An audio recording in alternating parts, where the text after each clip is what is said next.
I see this article, must this swab go that far up your nose to test for COVID?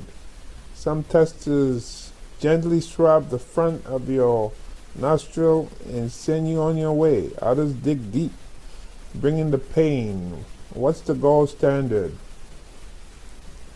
What was it, a few weeks ago, right before Halloween, an agency called me up to do some COVID testing. I guess they were short on nurses, or somebody didn't show up. So I agreed. Let me just pull the article here. It says, and this was at a restaurant at 10 South Street. I didn't even know there was a restaurant there.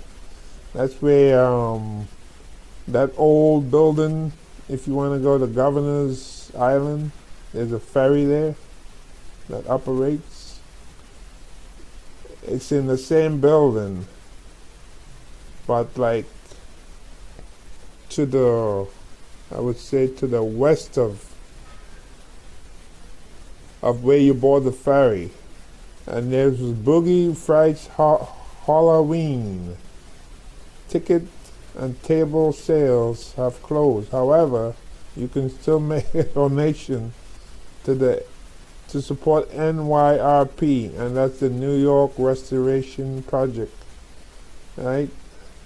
On Friday, October 29, that's the day I was there, all the glam of the 1970s is back at New York Restoration Project's Boogie Frights Halloween, live, in person, and fully vaccinated.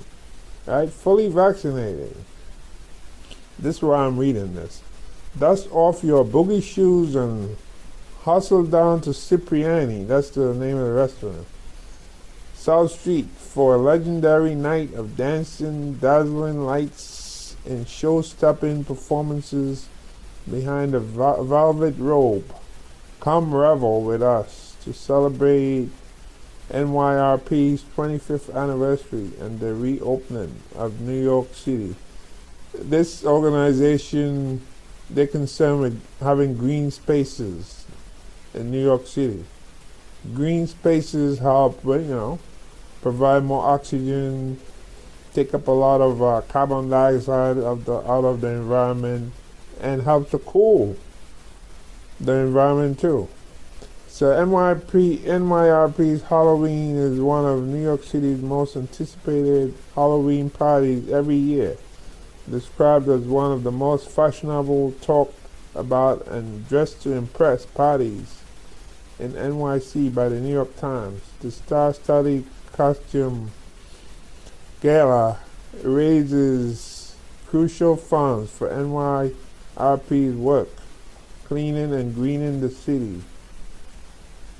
And it goes on here, talk about it. Anyway, so they called me up to do I must have done over 30 people testing or more. There were a lot. And these are like people who would be working in a restaurant, like serving food, people who were like artists, performing music, and so forth. And they had the rapid COVID test.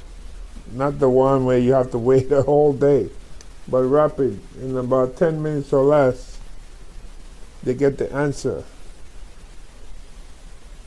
And surprisingly, a lot of people there couldn't understand English. A lot of them spoke Spanish. But anyway, so as this says here, let me continue with this article.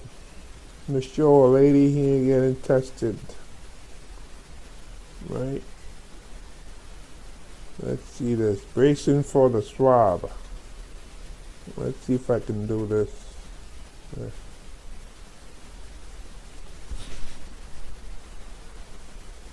They're showing the test. See how to do it?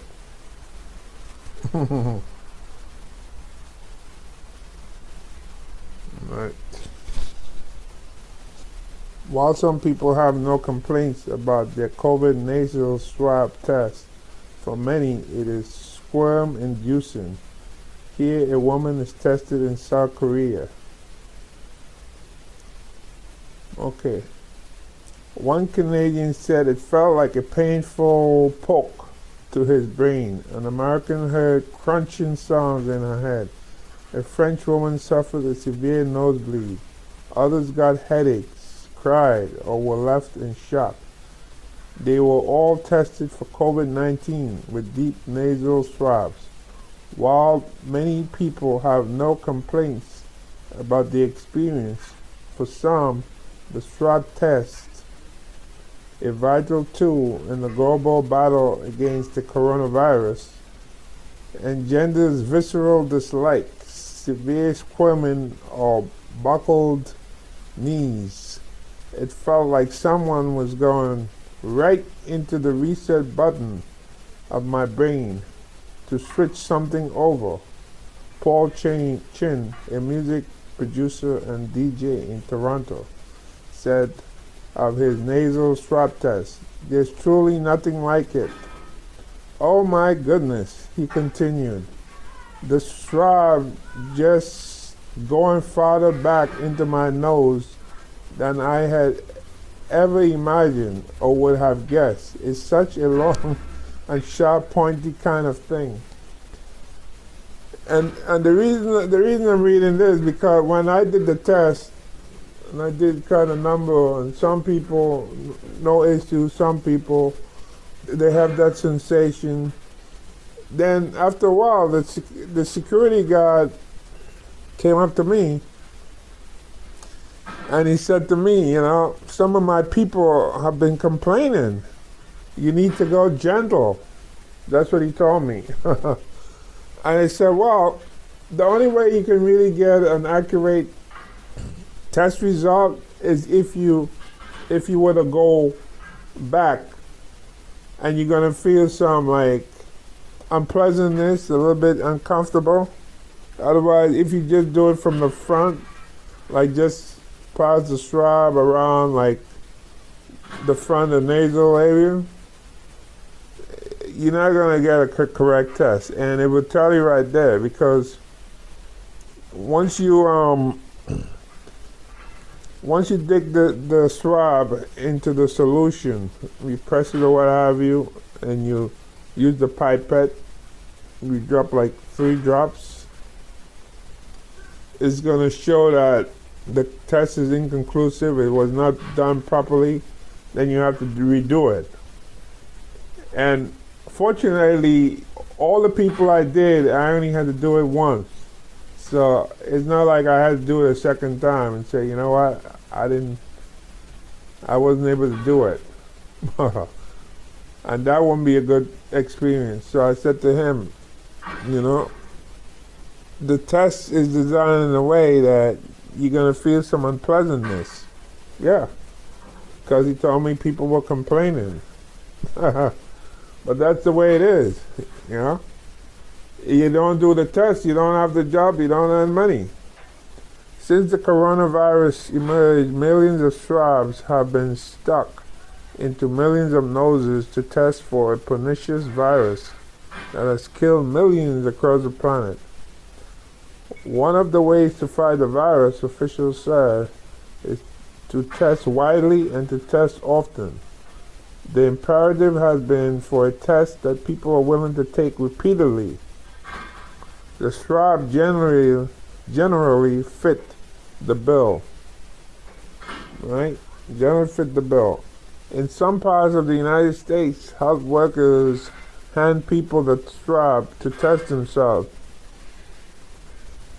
I think that's what I did with a few people, and some people said, "Okay, let me do it." But most people no, they rather I do it. Assuring a level of personal comfort. To many South Africans, the only COVID-19 test is a painful one. You see stars or gag because the swab goes down your throat. The range of swabbing raises questions. Who's doing it right? How deeply should the swab slide into your nostrils? How long should it spend up there? Does an accurate test have to be uncomfortable? Unfairly or not, some countries have reputations for brutal tests. First, a brief anatomy lesson. No, the swab is not actually stabbing your brain. See here, the nasal cavity, the end of the swab right there, the throat right there. The swab traverses a dark passage that leads to the nasal cavity that is enclosed by bone covered in soft, sensitive tissues. At the back of this cavity, more or less in line with your earlobe, is your nasopharynx, where the back of your nose meets the top of your throat. It is one of the places where the coronavirus actively replicates, and it is where you are likely to get a good sample of the virus. Wariness about the test may arise from a simple fact. Most people can't stand having something shoved so far up their nose. Furthermore, the tests conjure some of our darkest fears of things that can crawl into our orifices and burrow into our brain. People aren't used to feeling that part of their body. Dr. Noah Kojima, a resident physician at the University of California, Los Angeles, and an expert in infectious diseases, said about swabs touching the nasopharynx. Pain enters the picture when the swab, a tuft of nylon attached to a lollipop-like stick, is administered at the wrong angle, said Dr. Yuka Manabi, a professor of medicine specializing in infectious diseases at Johns Hopkins University School of Medicine. If you don't tip your head back, you don't get to the throat, she said. You're smashing into someone's bone. That's correct. So what I do with every person who was tested, I told them, you need to tilt your head back. That's the only way. And then you insert the swab up, and then you have to go down. See, you insert up into the nostril, and then you lean it at an angle and go straight. That's how you do it. Mr. Chin, the music producer, described his test as a brain poke and compared the burning sensation to the effects of breathing in spice. Your whole face is kind of ready to leak, he said, adding, I don't really know that there's any way to be prepared for it. There are three main kinds of COVID nasal swab tests. The nasopharyngeal, the deepest, mid-turbinate, the middle, and anterior nares, the shallow part of your nose. Early in the pandemic, the deep nose swab was administered widely and aggressively to adults because the method worked when testing for influenza and SARS. Though the science is evolving, experts tend to agree that the deepest swab is the most accurate. According to a review of studies published in July in PLOS One, a science journal, nasopharyngeal swabs are 98% accurate. Shallow swabs are 82% to 88% effective. Mid-turbinate swabs perform similarly. In South Korea, nasopharyngeal swabs remain the gold standard for COVID testing, said Seung-Ho Choi, a deputy director of risk communication at the Korea Disease Control and Prevention Agency. Depending on the skill of the medical staff, it may or may not hurt, he said. But, he said, the nasopharyngeal test is the most accurate. That's why we keep doing it. The WHO has guidelines about how best to test. Complications have been rare.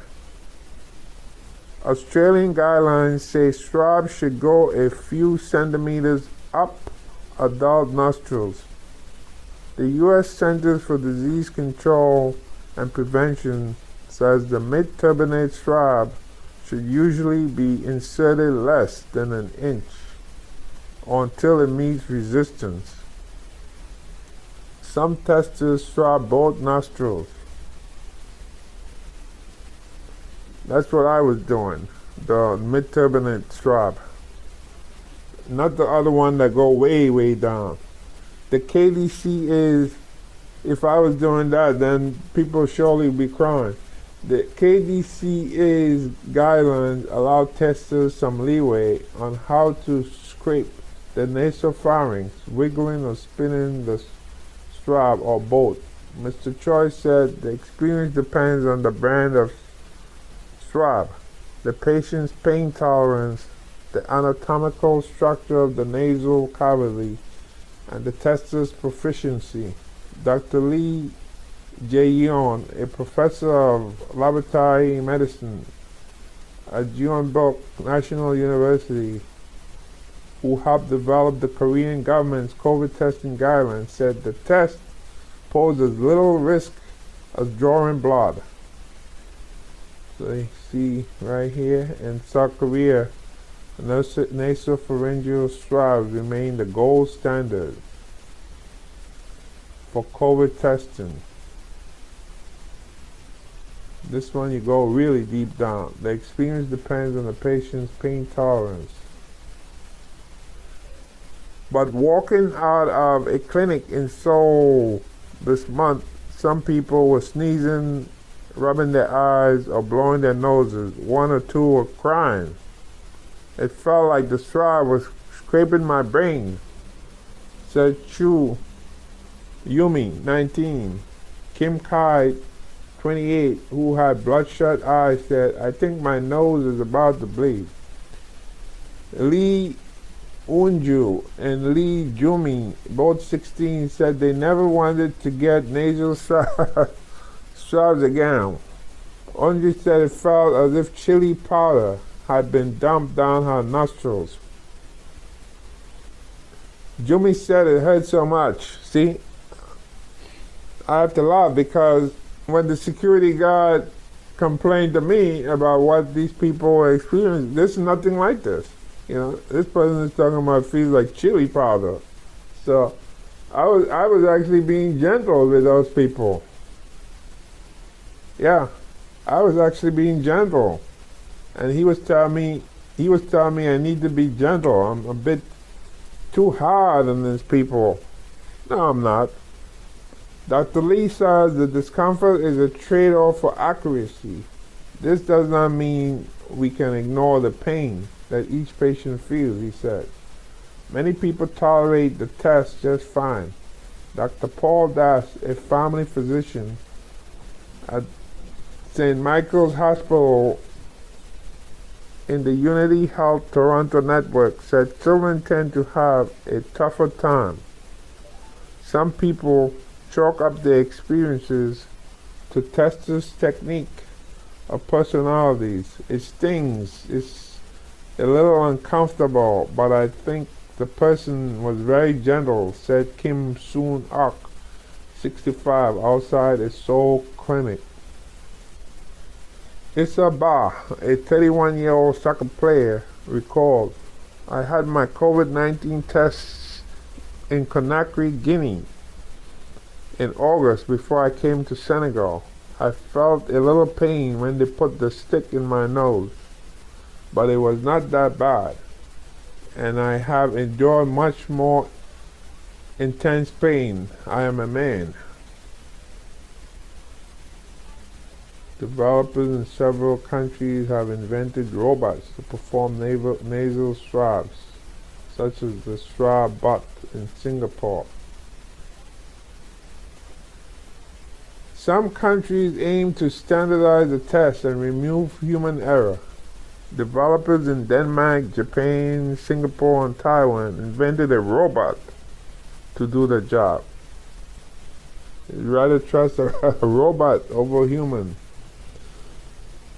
Dr. Manabe of Johns Hopkins insists the swabbing should not hurt. Still, painful tales abound. Women often report worse pain than men, studies show. But this could be because of a design bias. Some swabs may be too large for a woman's facial anatomy. Brianna Moore, 28, suffered a nose swabbing in Minnesota in 2020, so excruciating that she heard crunching. Audrey Benetta, who recently moved back to Marseille, France, recalled her trip to a Montreal hospital in May to give birth. There, a nasal COVID swab left her with burst blood vessels and balloon catheters in both nostrils to stem the bleeding. I have never seen so much blood in my life, Ms. Bennett, 34, said. Some argue that nose swabs rank relatively low on the scale of squeamish coronavirus tests. This year, China required some travelers from overseas, including diplomats, to submit to annual COVID swab tests, infuriating foreign governments. That's interesting. So to get into China, you're gonna have to do an annual COVID swab test. This is the first time I heard of this. I wonder which country's on the list. I wouldn't be surprised if the United States is on the list. China sure would like to stick it to the United States up the butt. So anybody coming from the United States will have to bend over and get an annual COVID swab test, infuriating foreign travelers. Wow. So you hear that? And I'm not sure what these countries are. There's a link here. It says annual COVID. Let me click on this to see where it takes me. Oh, no, it says subscribe. I can't read that. You reach your limit. Anyway, maybe somebody else can open that and see what it says. So that's it. Nasal swab test. Well, when I did it, sure, some people complained, but it wasn't really that bad compared to what's in this article.